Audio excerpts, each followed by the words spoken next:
welcome to CSC Gurukul lecture. In continuation with the series on religion and society, today's lecture we're going to discuss Jeremy Stoiler's a chapter on religion, media and globalization. So this is a part of the syllabus for first year students of multidisciplinary course, and it's a prescribed reading which for the lecture we are kind of completely using Jeremy Stoiler's chapter for understanding the relation between religion, media and globalization. So to begin, we in the first half of the lecture we try to understand that Jeremy Stoiler critiques the idea that secularization led to the fading away of religion to private sphere, and on the contrary he argues that today because of the media, we have kind of a redefined understanding of religion, and globalization is not negative or kind of shutting the religion to the private sphere, but it is rather making it more conscious and more visible through the media. So let us kind of have a more detailed understanding of Jeremy Stoiler's chapter. He critiques the common academic assumptions that modernization and globalization would make religion disappear, which is the secularization thesis. He argues that modern secular nation state is actually parasitic on religious forms.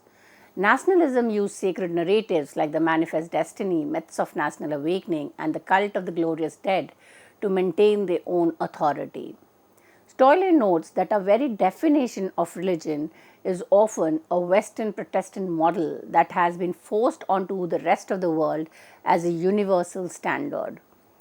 And therefore, he kind of talks about how this understanding of a Western conception of religion has impacted the way in which discourse on religion has been structured. When we look into the Daniel Herwig-Sulexer phrase to describe the traditional way religion functioned, it says that it was tied to specific building, the Paris, a specific geography and face-to-face ritual. Modern media, that is blogs, videos, game, rap music, etc., has exploded these boundaries. Religious life is no longer confined to the ritual time like Sunday morning or institutional space like a church or a mosque. It's now everywhere all the time. So you don't have to wait for a Sunday to go to the church to become religious. You have access to different forms through the media which is available across geographical boundaries and time. So basically it leads to a blurring of boundaries, because everything is mediated through the same screen and device, like lines between different types of human activity have started to dissolve. And when you look into the kind of how this blurring is happening, he uses a number of traditional categories and shows the blurred reality. So the first term that he refers to is the pilgrimage. Now if you look into the modern reality, the pilgrimage has become indistinguishable from tourism.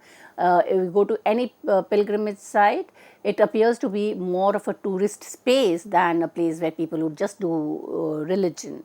The second traditional category is religious rituals. In the blurred reality of modern times, it becomes a global news event. So any large scale ritual which is happening will attract the news reporters, and they will kind of start using that content as a national news item, and therefore it will slowly become a global news event. The third traditional category which has kind of become blurred is religious festival. So when we look into the modern times, we see that it becomes a mass entertainment. So for that matter, if we look into India, a number of festivals which was kind of at one point of time assigned or practiced by a particular community or a particular place, has through the social media become practiced by people who don't belong to those regions, or whose traditionally it was not a practice. So it becomes a mass. People do it not only for rituals or not only for a religious purpose, but they also do it for the sense of entertainment.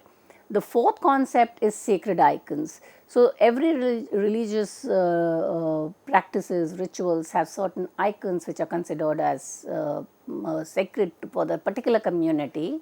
Now, when we compare it to the blurred reality of modernity, we see these icons then starts competing with scientific and artistic images for power.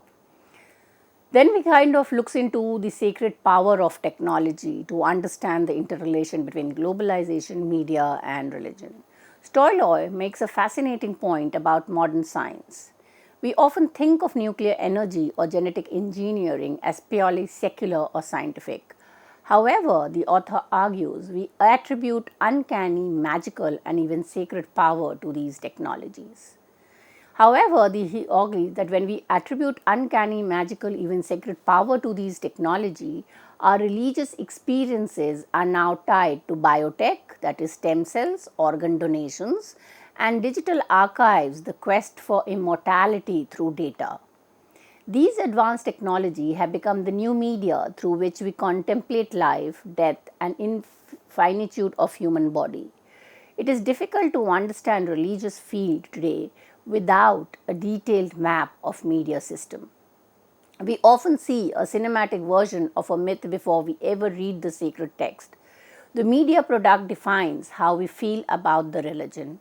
Media creates a sense of multicultural citizenship and hospitality or war that bypass the nation state. Tolstoy referred to the Protestant Reformation as a case study for why media isn't just a tool but a transformative force that reshapes the very nature of faith and identity. The relationship between Martin Luther and Gutenberg Press is described as felicitous, meaning it was a perfect, mutually reinforcing match. Martin Luther wasn't just a theologian, he was a media strategist. As a translator and a pamphleteer, he understood how to use the new medium to bypass the gatekeepers of the Catholic Church. Religious agents didn't just use the press, they were influenced by its logic. The printing press introduced concepts that changed how people thought about God. So he was basically Stoiloi is referring to the advantage that Martin Luther had as a media strategy to put across ideas which he thought was correct, and the media helped to legitimize this idea, and that is why it led to a kind of a movement. So it's kind of saying that the religious agents didn't just use the press, they were influenced by its logic. The printing press introduced concepts that changed how people started thinking about God. And the changes that was introduced through the help of media was, number one, standardization. Every copy of the Bible was now identical. So, and second was circulation. Ideas could travel faster than a priest could walk. And third, public address, writing for the masses rather than just the elite. So, the media was kind of spreading this idea uniformly to a larger mass. So, then it talks about the birth of print identity. Citing Elizabeth Einstein, the author argues that the spread of literacy, especially through Bible reading, fundamentally changed how people saw themselves and the groups. Literacy wasn't just a skill, it was a way for religious affiliation to enter social agitation and mobility. Before print, your identity was local, tied to your village or Paris. So, you did not kind of have a global appearance, or people did not know beyond your geographical region. So, the ability to print pamphlets allowed for public debate, which created new political cohesion, uniting followers, and cleavage, that is, they are dividing the enemies. And therefore, one of the most modern aspects of the Reformation was the way religious leaders used media to consecrate their own legitimacy. By printing and distributing their ideas, they could claim they were speaking for the people. This created a new arena of possibility where authority was no longer just granted by Pope in Rome, but by the power of the printed world and its reach among the public. So, however, he kind of also talks about that it was not only kind of one sided, or it was not kind of only doing good, it had a double edge, it was a double edged sword. So, while print broke the Catholic Church monopoly on knowledge, it also created new anxieties for the Protestant who championed it. The very technology that allowed God's word to go viral also made it harder to control how that word was interpreted. Before the printing press, Europe was held together by a cosmopolitan elite of scholars who all spoke Latin. Print changed this by number one, translating the Bible into the local language. It was translated into German, English, French, and therefore it kind of took away the monopoly of the elite who were educated and who could read the Bible. Now, because it was available in different language, its access increased and broke the shared language of the elite that who had a control over it. So, there was a kind of engineering of the authority.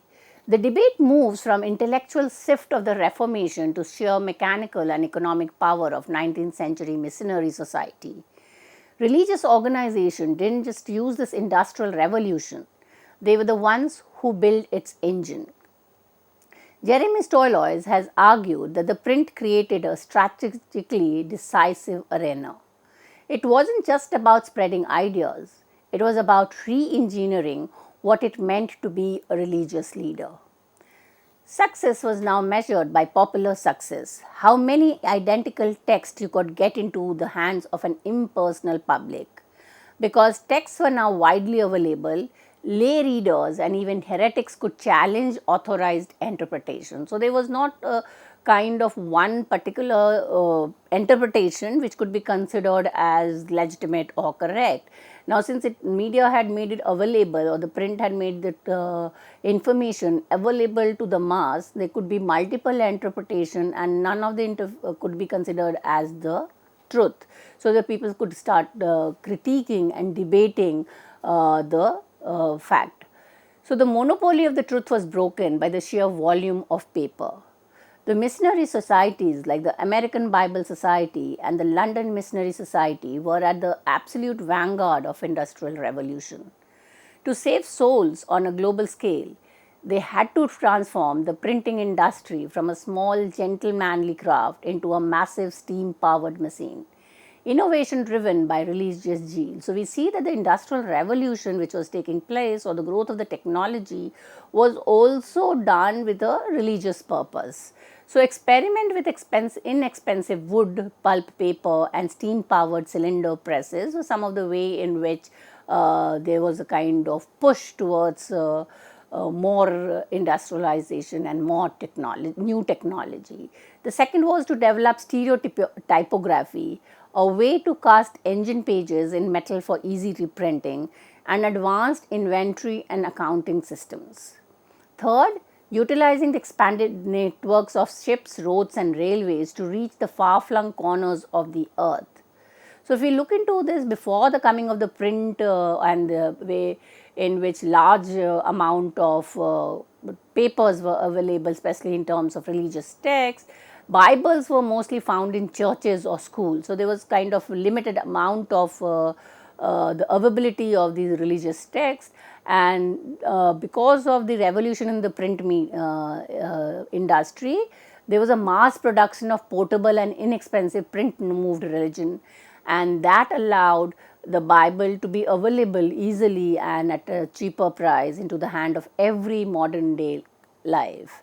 So, if we look into the comparison of the traditional location and the new industrial location of different thing, we see that the house of prayer was the cathedral, which was the traditional location for prayers and worship. Now, this shifted to new industrial location, which could be a railway, cars and steamship. Then the second traditional location was elite school, that the Bibles could be found in the elite school because it was kind of limited in production, and therefore it could be something which was expensive and could not be easily available. Now, because of the improvement in technology and the printing press, Now the new location is that the Bible could be found in factories and town square. The third location was monastic library, and in the modern era it was the bourgeois parlor as a centerpiece of home life. So we see that therefore it leads to a kind of larger access to the religious text. And then Stoiloy talks about how there was a connection in terms of consumption of these religious texts. So the Bible became a print commodity. It began to follow the logic of consumer culture. It was considered as something you owned and displayed in your home, signaling your status and religious edification. This mass circulation blurred the lines between the imperial metropolis like the London or New York and the colonial periphery. A reader in remote colony was now reading the exact same physical object as a reader in the capital. So when we look into the expansion of this print technology, Stoiloy refers to the whole idea in terms of the concept of print capitalism. So despite the move into a digital age, the Gutenberg revolution never actually ended. Instead of being replaced by the internet or TV, religious print has hypercharged itself, using new technology to become more niche, more personal, and more profitable. We are seeing a massive expansion of what Benedict Anderson called print capitalism. It implies the use of printed media to create a sense of shared national or religious identity. Stoiloy refutes the idea that electronic media like TV, radio, internet killed the religious book. On the contrary, it led to several changes. Number one is new technologies like desktop publishing have allowed even tiny operation to enter the market. In the US alone, there are estimated to be over 7,000 different editions of Christian Bible, ranging from extreme sport Bibles to study Bibles for every specific demography. So therefore, from congregation to return customer is the phrase that he is trying to talk about in terms of making sense of the changes that has taken place because of the power of technology. So the logic of the modern religious field has shifted towards consumer demand. Religious individuals are now consumers who expect products to meet their specific ideological and affective, that is, the emotional needs. Global niche market, that is, the print is being used to deepen understanding and ignite imagination for diverse groups globally. And some of the diverse groups that Stoiloy is making reference to is the Pentecostals in Brazil, Islamic Pietists in Egypt and Pakistan, Hindu nationalists in India, Jewish diaspora in English-speaking countries. So one of the most fascinating point is how religious publishing has colonized mainstream secular genre. Religion isn't just found in prayer books anymore. It has taken over the forms of popular entertainment. And he kind of looks into some of the ways in which it has become popular. Number one, he makes reference to religious adventure novel, for example, the Left Behind series.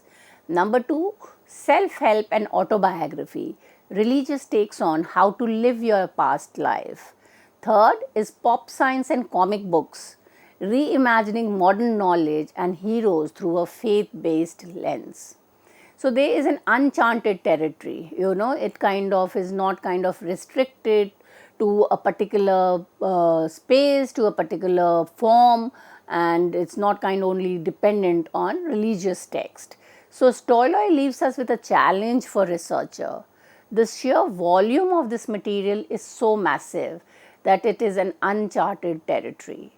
Scholars have spent centuries studying ancient manuscripts, but they often ignore the thousands of niche Bibles and religious comic books that are actually shaping the lives of millions today. This religious publicity is what builds the imagined communities of 21st century. Therefore, he kind of looks into the two logics of print, the two core logics that have allowed print to remain the backbone of religious life for over 500 years. Permanence through inscription is the first logic.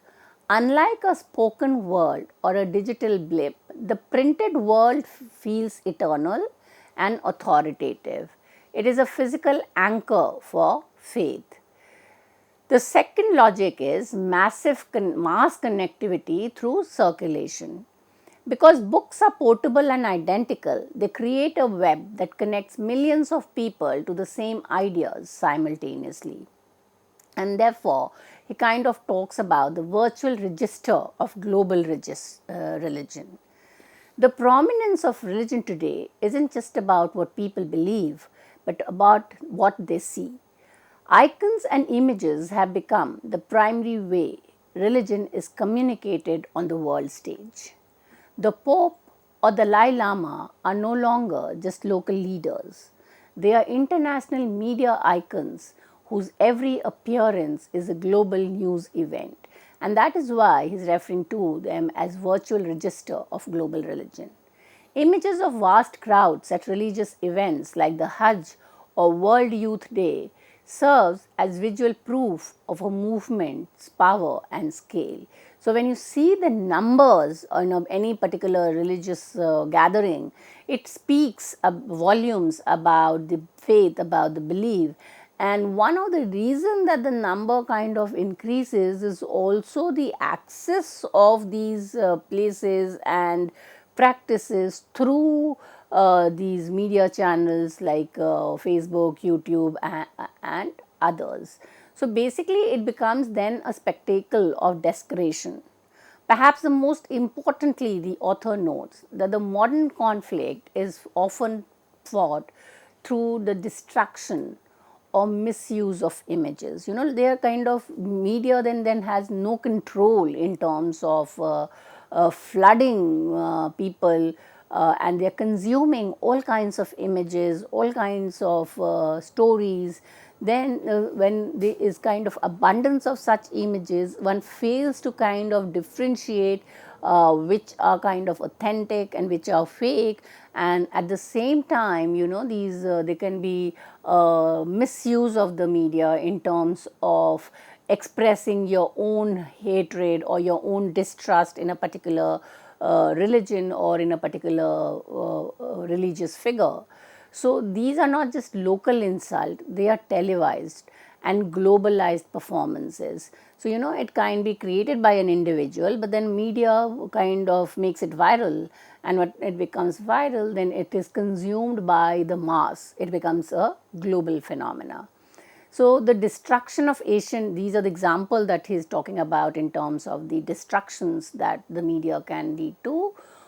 Destruction of Asian Buddhist statues wasn't just an act of local iconoclasm, it was a media event designed for a global audience to witness. The use of religious imaginary in pop culture, like the singer appearing on a cross, creates a shock that triples across different religious communities worldwide. And here the author Jeremy Stoloi is making reference to the Danish cartoon controversy as a case to explain the mediated relation between religion, media and globalization, in the sense that how the media can create an image which could be kind of controversial and could be created at a local level but becomes a conflict at a global level.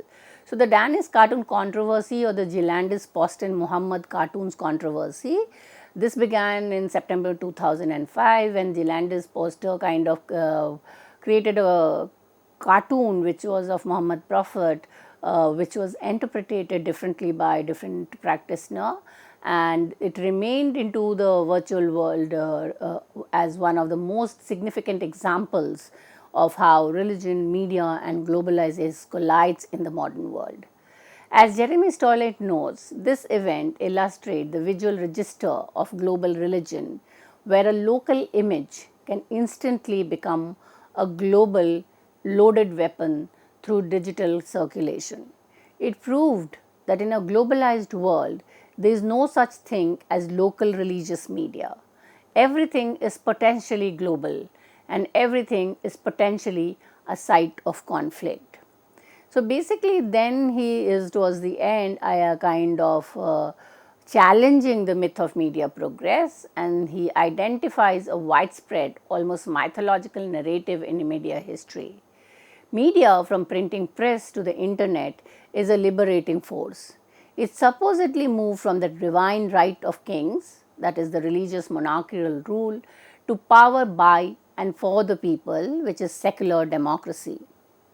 This story assumes that as media grows, religions shrink. But as the example of the Protestant Reformation and the global image controversy show, media often makes religion more public, more political, and more uh, powerful. So, therefore, when we look into how sociologists study religion, we kind of look into how sociology of religion can expose the sacred roots of modern secular ideals. Concepts we think are purely political are often just religious ideas in disguise. For example, freedom of the press, derived from the Protestant demand for the freedom to read the Bible. Number two, consumer sovereignty, linked to the history of religious choice and the mass marketing of Bibles as commodity. So, when we look into the debates of trying to understand, we keep in mind that this reading of Jeremy Tolstoy is basically challenging the important concepts of trying to consider secularization as the result of modernity, which pushed religion to the private, and globalization was then kind of considered as enemy of religion in terms of leading to its complete erosion. And this is being challenged by the author, and he argues that with modernity, with globalization, religion has not faded away, rather, religious identity has become more conscious and more visible, and the media plays an important role. And he discusses the two important cases. One is how the Protestant Reformation uses the media and the print in order to articulate a particular mindset, and that kind of led to a universal understanding of what religion is or what faith is not. And the second is how they could be media could be used in the negative sense, where certain local images of personalized uh, uh, part of certain religion are created, and these media icons or cartoons can at a global level lead to communal or conflict between different people. So, it is an important kind to understand that the whole idea in which we as sociologists look into the relation between religion, media and globalization requires a rethinking and redefinition of these three concepts, that is religion, media and globalization. So, in order to have a good understanding of this lecture, the reference is Tolstoy Jeremy 2010 published book is the New Blackwell Companion of Sociology of Religion. Here you have a chapter by the name Religion, Media and Globalization. With this, I come to an end of this lecture. Thank you.